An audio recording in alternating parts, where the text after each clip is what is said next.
even under the narrow criteria of America First, we think you can more than justify the current level of aid spending, which is less than 1% of the government. But,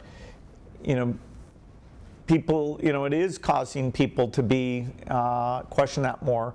The Congress really is to be thanked for their engagement because to date they've made it a priority and fully maintained the foreign aid budget.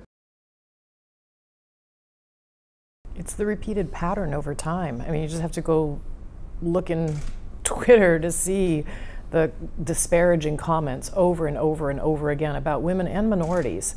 That's just not what I believe. It's not the world that I see. As of a couple of months ago, we have spent $7 trillion in the Middle East. $7 trillion. What a mistake. Those kinds of comments just don't belong in the public discourse, and that's why I thought it was very important for me to say something and speak out in the letter about that.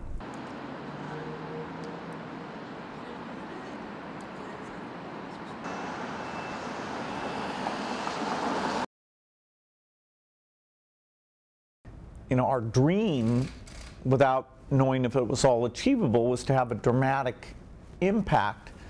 In the case of global health, which we might have rated as the more challenging of the two, although there's all sorts of inventions that haven't come through, us with the partners in that field have had dramatic results.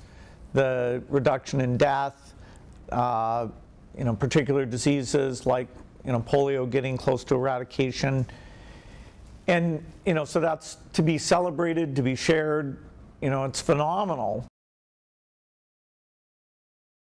In education, I think every grant we've done, you can go in and meet the kids who, benefited from mentoring, or teachers who got more time to talk to each other.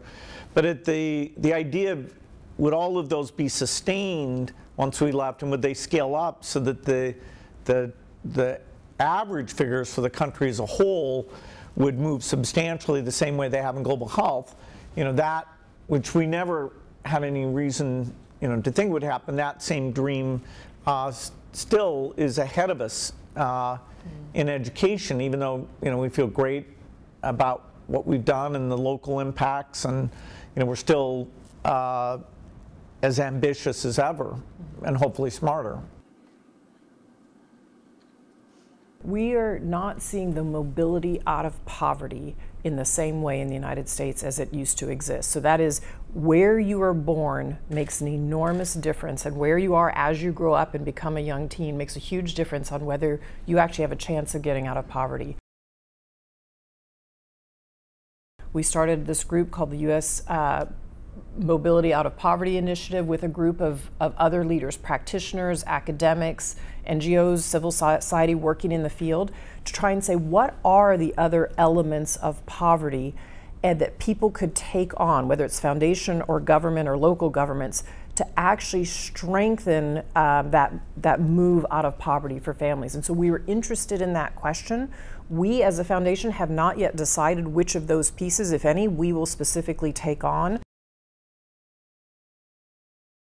Poverty's like education, where there's not enough philanthropic resources to take on responsibility. But if you can show how to have a lot more impact, then the policies will benefit from that.